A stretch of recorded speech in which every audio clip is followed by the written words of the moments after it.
नमस्कार दोस्तों, हाजिर हैं हम।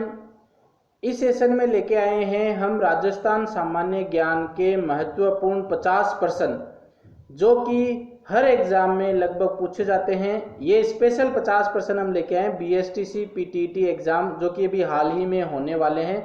आप लोगों ने तैयारी कर ली होगी, तो आइए हम आपकी तैयारी, आप जो है अपनी तैयारी को यहाँ पे परख सकते हैं, चेक कर सकते हैं। कितने क्वेश्चन सही हो वो हमें कमेंट बॉक्स में ज़रूर बताइए। क्वेश्चंस कैसे लगे वो भी हमें कमेंट बॉक्स में बताइए, और वीडियो आपको कैसा लगा वो भी हमें कमेंट करके ज़रूर से बताइए। हमारा चैनल है टारगेट एजुकेशन क्लासेज। यदि आपने इसको सब्सक्राइब नहीं किया है तो सब्सक्राइब कीजिए।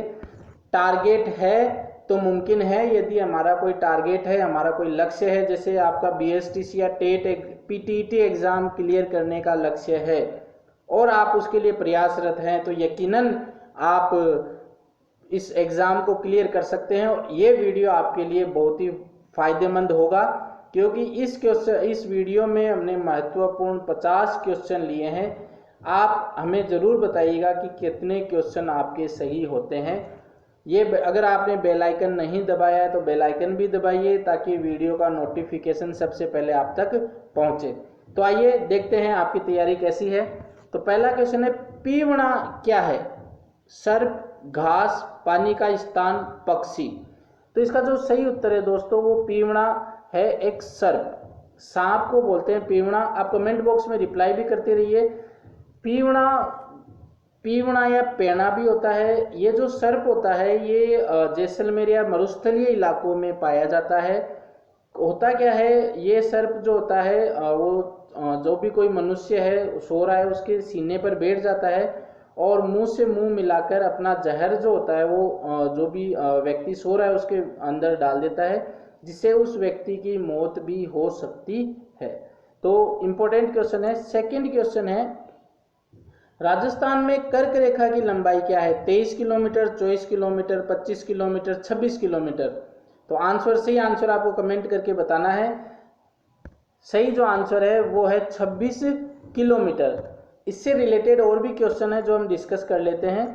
तो आंसर डी, राजस्थान में कर्क रेखा है वो 2 जिलों से होकर गुजरती है। कौन कौन से हैं 2 जिले? डूंगरपुर व बांसवाड़ा।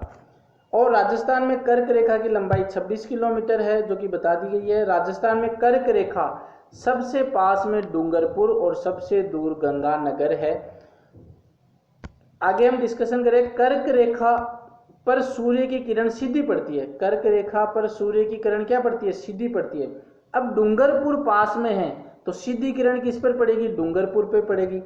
सबसे दूर कौन सा है? गंगानगर है, तो तिरछी किरण किस पर पड़ेगी? गंगानगर पे पड़ेगी। तो यह भी क्वेश्चन पूछा जा सकता है, सीधी किरण किस पर पड़ेगी? डूंगरपुर पे पड़ेगी। तीसरा क्वेश्चन है, किस अनुच्छेद के अंदर राज्यपाल शब्द का उल्लेख किया गया है? अनुच्छेद 165, अनुच्छेद 153, अनुच्छेद 267, अनुच्छेद 216। तो इसका जो सही आंसर है वो है अनुच्छेद 153 के अंदर राज्यपाल शब्द का उल्लेख किया गया है। इंपॉर्टेंट क्वेश्चन है, पूछा गया है बहुत बार।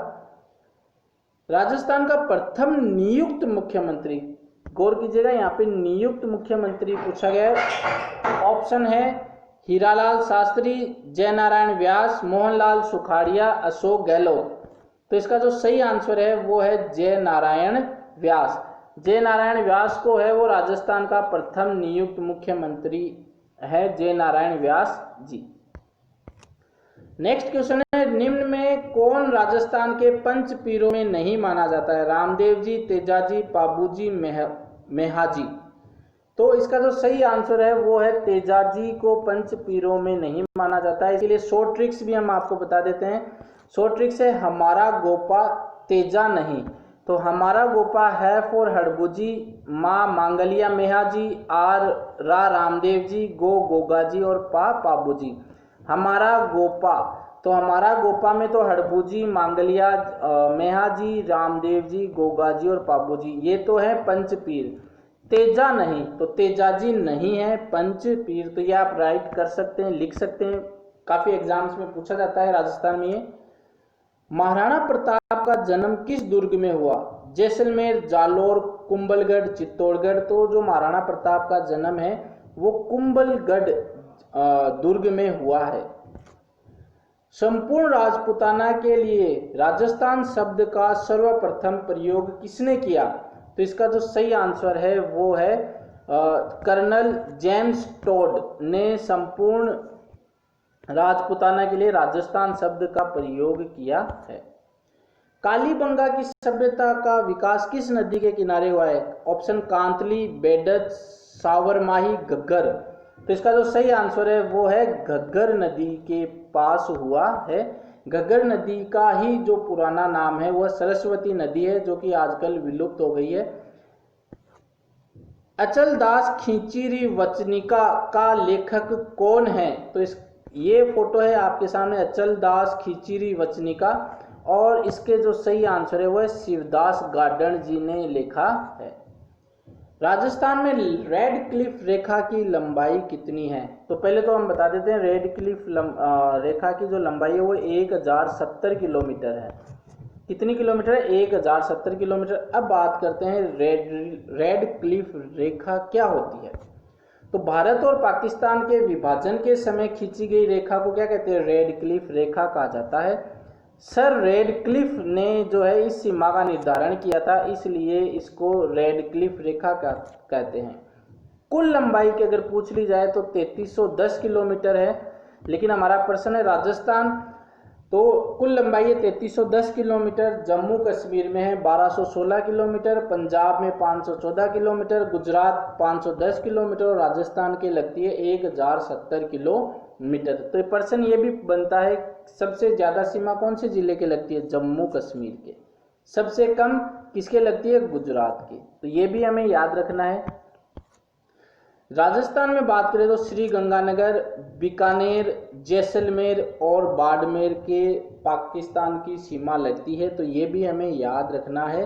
सबसे लंबी सीमा है श्री गंगानगर। सबसे लंबी सीमा जो लगती है वो लगती है जैसलमेर के। सबसे लंबी सीमा लगती है जैसलमेर 464 किलोमीटर, और सबसे कम जो लगती है वो लगती है बीकानेर 168 किलोमीटर। तो ये ऐसे क्वेश्चन पूछे जाते हैं छोटा बड़ा, जो कि हमें याद रखना है। दोस्तों देखिए हम 50 क्वेश्चन लेके आए हैं, आप अपनी तैयारी अच्छे से कीजिए, इन क्वेश्चंस को अटेम्प्ट कीजिए और तैयारी करते रहिए, तभी हमें सफलता मिलेगी। निम्न में से किसने सर्वप्रथम राजस्थान को भौतिक प्रदेशों में बांटने का प्रयास किया? SK Sen, VN Mishra, doctor Ram Lochan Singh, doctor Prabha Chaudhary. तो इसका जो सही आंसर है वो है VN मिश्रा जी ने। VN मिश्रा जी ने है राजस्थान को भौतिक प्रदेशों में बांटने का प्रयास किया है। तो सही आंसर हो जाएगा VN मिश्रा जी। उच्च न्यायालय मौलिक अधिकारों की रक्षा हेतु कितने प्रकार की रीट जारी कर सकता है? 4, 5, 6, 7। तो इसका सही आंसर है 5 प्रकार की रीट जारी कर सकता है। राजस्थान में कुल कितनी विधानसभा सीटों की संख्या कितनी है? तो बिल्कुल सरल सा क्वेश्चन है। राजस्थान में कुल विधानसभा सीटों की संख्या 200 है। ये आ भी सकता है क्योंकि हाल ही में अशोक गहलोत जी और सचिन पायलट में जो वाद विवाद हुआ है, जो भी घटनाएं घटित हुई है, तो उसमें बहुमत की बात चल रही थी, तो इसलिए ये प्रश्न बन सकता है। तो हमें ये याद रखना है कि 200 विधानसभा सीटें हैं। किस संप्रदाय के लोग मंदिर को हवेली कहते हैं? गौड़ीय संप्रदाय, वल्लभ संप्रदाय, निम्बार्क संप्रदाय, जसनाथी संप्रदाय। तो इसका जो सही आंसर है वो है आपकी स्क्रीन पे, वल्लभ संप्रदाय को के जो लोग हैं वो मंदिर को हवेली कहते हैं। Next question, camel hide training centre कहाँ पर स्थित है? तो इसका सही आंसर है बीकानेर में कैमल हाइड ट्रेनिंग सेंटर स्थित है। राजस्थान के इतिहास में पित्थल नाम से प्रसिद्ध है? तो बिल्कुल ही इंपॉर्टेंट क्वेश्चन है। पित्थल नाम से किसे प्रसिद्ध है? तो एक कविता थी कन्हैया लाल सेठिया जी की, पित्थल और पाथल, जिसमें पित्थल जो है वो पृथ्वीराज राठौड़ जी को बताया गया है। महाराणा प्रताप ने आपने कविता सुनी कि कन्हैया लाल सेठिया जी की कि हरे घासरी रोटी जद बन बिलावड़ो ले भाग्यो राणारो सोयो दुख जाग्यो। तो वहाँ पर जो पृथ्वीराज सिंह महाराणा प्रताप है वो जो अकबर से हार मानकर लेटर लिख देते हैं, किसको? अकबर को। तो अकबर को विश्वास नहीं होता है इसलिए वो पृथ्वीराज राठौड़ को बुलावा भेजते हैं कि ये पत्र पढ़ो और मेरे को विश्वास दिलाओ, क्योंकि पृथ्वीराज राठौड़ जो हैं वो महाराणा प्रताप के बहुत बड़े भक्त थे और महाराणा प्रताप की बड़ाई करते थे अकबर के सामने। अकबर को वो जचता नहीं था, इसलिए सबसे पहले पृथ्वीराज सिंह को चिढ़ाने के लिए उन्होंने वो बुलावा भेजा।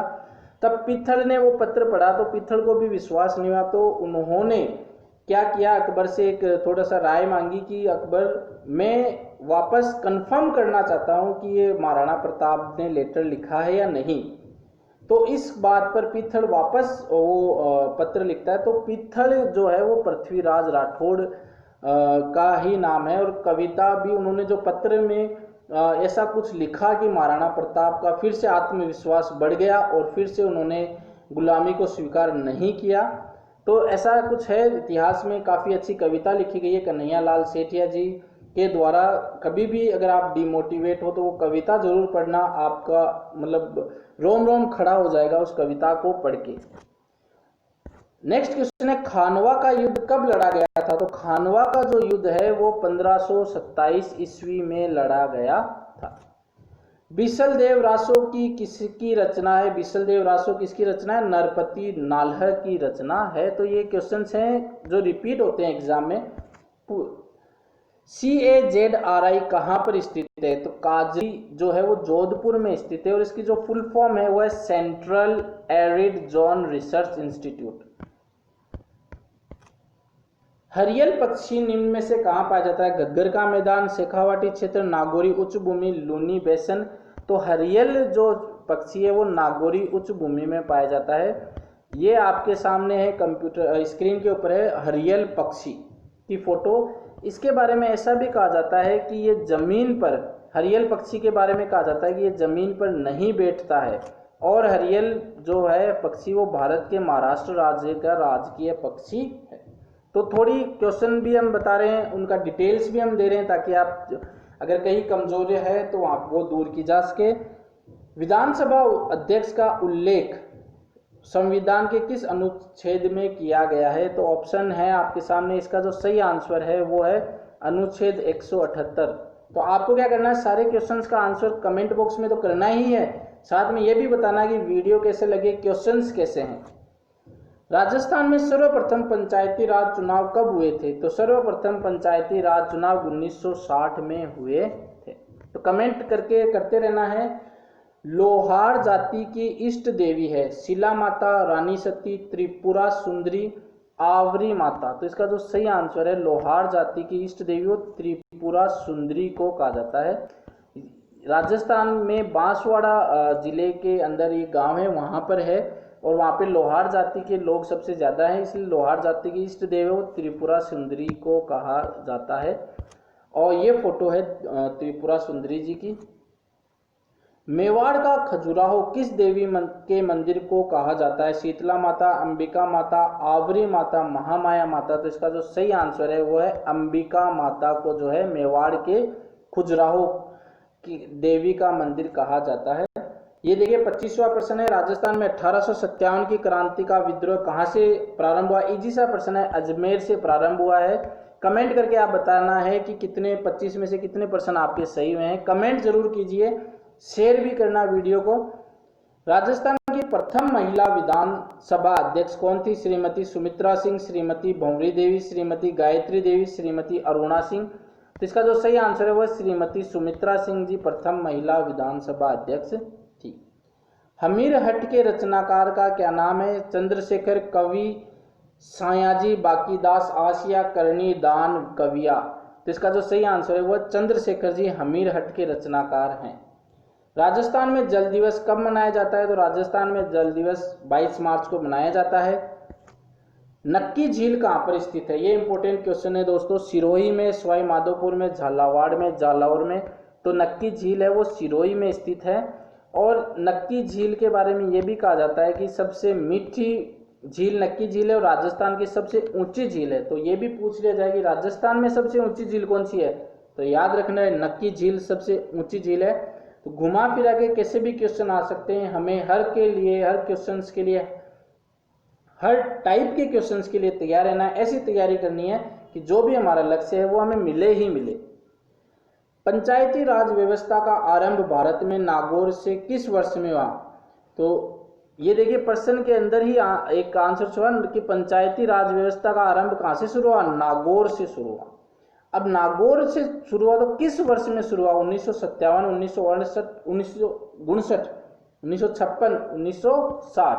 तो इसका जो सही आंसर आपकी स्क्रीन पर आ रहा होगा 1959 में जो है पंचायती राज का आरंभ भारत में नागौर से शुरू हुआ था 1959 में।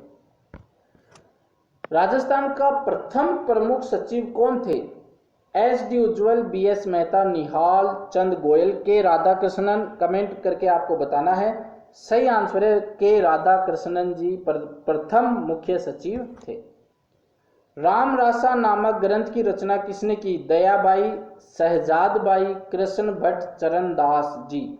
तो रामरासा ग्रंथ की जो रचना है वो कृष्ण भट्ट जी ने की थी।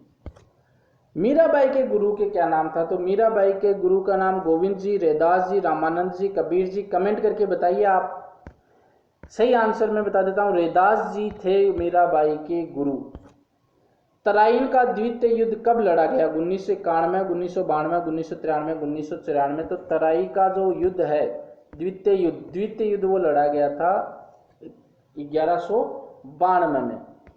इसके बारे में जो चीज हमें जान लेनी चाहिए वो ये है कि तराइन का द्वितीय युद्ध पृथ्वीराज सिंह चौहान और शहाबुद्दीन मोहम्मद गोरी के मध्य लड़ा गया था, पहला तो। दूसरा, भारतीय इतिहास में एक विशेष मोड़ लेकर आया था ये युद्ध, क्योंकि इस युद्ध में मुस्लिमों की विजय हुई थी, यानी मोहम्मद गोरी की जो है वो विजय हुई थी। और तभी से फिर जो है जो मुस्लिम जाति है वो भारत में आना स्टार्ट हो गए थे, आक्रमण उनके स्टार्ट हो गए थे। प्रश्न आ सकता है प्रथम युद्ध किसने लड़ा, कब लड़ा गया? तो प्रथम युद्ध 1191 में लड़ा गया था। नाट्यरंभा था महाराणा प्रताप का घोड़ा, चेतक अकबर का हाथी, पृथ्वीराज का घोड़ा, महाराणा कुंभा का घोड़ा। तो नाट्यरंभा जो है वो था पृथ्वीराज का घोड़ा। तो देखिए यहाँ पे हर टाइप के क्वेश्चंस हैं, आपने कैसी तैयारी की है कमेंट करके हमें बताइए। हम आपकी क्या हेल्प कर सकते हैं, कैसी तैयारी और इम्प्रूव करवा सकते हैं वो भी हमें बताइए। वंश भास्कर किसकी रचना है? लक्ष्मी कुमार चुंडावत, विजयदान देथा, सूर्यमल मिश्रण, कविराज श्यामल दास। तो इसका जो सही आंसर है वो सूर्यमल मिश्रण जी की रचना है। राजस्थान में सर्वाधिक वर्षा वाला जिला है कोटा, बूंदी, सिरोही, झालावाड़। तो सही आंसर है झालावाड़ जो है वो सर्वाधिक वर्षा वाला जिला है। मरुस्थल में पाए जाने वाले अर्धचंद्राकार टीमों में अर्धचंद्राकार टीमों को किस नाम से जाना जाता है? तो इसका जो सही आंसर है वो है बरखान के नाम से जाना जाता है। अरावली पर्वतमाला की सबसे दूसरी ऊंची चोटी कौन सी है ये बतानी है। जरगा, तारागढ़, रघुनाथ, शेर। तो इसका जो सही आंसर है वो तो है शेर। तो चोटियों की हम बात लेते हैं तो अरावली की सबसे ऊंची चोटी गुरु शिखर सिरोही 1722 मीटर, दूसरे पे शेर सिरोही 1597 मीटर, तीसरे पे दिलवाड़ा सिरोही, इसे हाल ही में जोड़ा गया और इसी पर्वत पर प्रमुख जैन मंदिर स्थित है और इसकी जो ऊंचाई है वो 1442 मीटर है। तो ये भी हमें याद रखना है। तो देखिए हम क्वेश्चन के साथ साथ एक्स्ट्रा डिटेल्स भी दे रहे हैं, इनके आप नोट्स बनाते रहिए, नहीं बनाए हुए हैं तो। राजस्थान ने ऑनलाइन FIR कब से शुरू की? 2018, 2017, 2019, 2020। तो इसका जो सही आंसर है वो है 2019 में से ऑनलाइन FIR शुरू की। राष्ट्रपति राज्यपाल की नियुक्ति के लिए अधिकार पत्र वारंट जारी करता है। इस वारंट को शपथ ग्रहण समारोह में कौन पढ़कर सुनाता है? मुख्यमंत्री, मुख्य न्यायाधीश, राष्ट्र का मुख्य सचिव, राष्ट्रपति द्वारा नियुक्त व्यक्ति। तो इसमें जो है राष्ट्र के जो मुख्य सचिव, राज्य का जो मुख्य सचिव होता है वो हमें वारंट को शपथ ग्रहण समारोह में पढ़कर सुनाता है। तो ये इम्पोर्टेंट क्वेश्चन है, इसलिए याद रखना है। मंत्रिपरिषद की अधिकतम संख्या विधानसभा की कितने प्रतिशत होगी? तो इसका सही आंसर है 15% होगी। ये भी इम्पोर्टेंट क्वेश्चन है, हाल ही में अभी चुनाव हुए हैं तो याद रखना है। मेहमद आभूषण कहाँ पहना जाता है? नाक, सिर, गला, बाजू। तो सिर में है वो मेहमद आभूषण पहना जाता है। झुमका आभूषण कहाँ पहना जाता है? तो झुमका गाना तो आपको याद ही होगा। तो जो झुमका आभूषण है वो कहाँ पे पहना जाता है? कान में पहना जाता है। किसे राजस्थान का सबसे अग्रणी चित्रकार माना जाता है? राम गोपाल विजयवर्गीय, गोवर्धन लाल बाबा, कुंदन लाल मिस्त्री, परमानंद चोयल। तो इसका जो सही आंसर है वो राम गोपाल विजयवर्गीय जी को राजस्थान का सबसे अग्रणी चित्रकार माना जाता है। चिश्ती संप्रदाय के लोग शिष्य को क्या कहते हैं? पीर, मुरीद, वली, जियारत। तो इसका जो सही आंसर है वो है मुरीद। चिश्ती समुदाय के जो लोग हैं वो मुरीद कहते हैं शिष्य को। रणथंभौर के चौहान वंश का संस्थापक माना जाता है। तो इसका जो सही आंसर है वो गोविंद राज को जो है वो चौहान वंश का संस्थापक माना जाता है। राजस्थान का प्रथम साका माना जाता है जैसलमेर का, चित्तौड़गढ़ का, रणथंभौर का, गागरोन का। तो इसका जो सही आंसर तो है वो तो है रणथंभौर का। अब साका क्या होता है? प्रश्न आता है साका होता क्या है? देखिए दो शब्द होते हैं जौहर और साका। तो जब भी किसी दुश्मन सेना द्वारा कोई क्षेत्र घेर लिया जाए और काफ़ी दिनों तक युद्ध होता रहे और फिर कोई भी अवसर नहीं बचे, तो जो लेडीज़ लोग होते हैं वो तो, जो लेडीज़ होती हैं वो तो जौहर करती हैं, जो कि आग में कूद जाती हैं। और जो आदमी होते हैं, जो राजपूत लोग होते हैं, वो क्या करते हैं? केसरिया वस्त्र पहनकर मरने और मारने के नजरिए से युद्ध करने उतरते हैं और इसी को ही साका कहते हैं। तो महिलाओं द्वारा जौहर और जो राजपूत लोग होते हैं, राजपूत जो होते हैं उनके द्वारा साका किया जाता है। पुरुषों के द्वारा जो है वो केसरिया वस्त्र पहनकर मरने मारने के दृढ़ निश्चय के युद्ध करने के लिए उतरते हैं, इसी को साका कहते हैं। तो ये भी इंपॉर्टेंट क्वेश्चन है। राजस्थान के इतिहास लेखन के पितामह किसे कहा जाता है? तो इसका जो सही आंसर है वो कर्नल जेम्स टोड को कहा जाता है। और लास्ट क्वेश्चन है, पृथ्वीराज रासो किसने लिखी है? तो पृथ्वीराज रासो चंद्रवरदाई ने लिखी है। और दोस्तों पृथ्वीराज सिंह और जो थे इनके दोस्त, उनसे बहुत सीखने की हमें प्रेरणा है। जब पृथ्वीराज सिंह जी अंधे हो गए थे तब इन्हीं के दोस्त ने इनको प्रेरित किया था और प्रेरित करके, क्योंकि पृथ्वीराज सिंह चौहान को जो है वो शब्द भेदी बाण चलाने आते थे और वो, लेकिन वो भूल चुके थे अपने इस गुण को, वो भूल चुके थे। लेकिन फिर इनको दोस्त ने वो याद दिलाया। तो कबीरदास जी का दोहा भी है, निंदक नियरे राखिए जामे कुटुंब समाए, बिन पानी साबुन बिना निर्मल करे सुबाए। तो हमें ऐसे ही दोस्तों की संगत होनी चाहिए जो खुद तो मोटिवेट रहे ही, साथ में दूसरों को भी मोटिवेट रखे, खुद तैयारी करे, दूसरों को भी मोटिवेट करता रहे तैयारी करने के लिए। तो ये आज के हमारे 50 क्वेश्चन थे। आपको कैसा लगा हमें कमेंट करके ज़रूर बताने हैं। कितने क्वेश्चन सही हुए हैं वो भी हमें बताने हैं और आगे भी हम इस तरीके के ये क्वेश्चंस लेकर आएंगे आपके लिए। आपके एग्ज़ाम के लिए बहुत बहुत बेस्ट ऑफ लक, बहुत बहुत बधाई हो आपको। एग्ज़ाम अच्छे से देना है, कोरोना से डरना नहीं है। इसी के साथ बहुत बहुत धन्यवाद।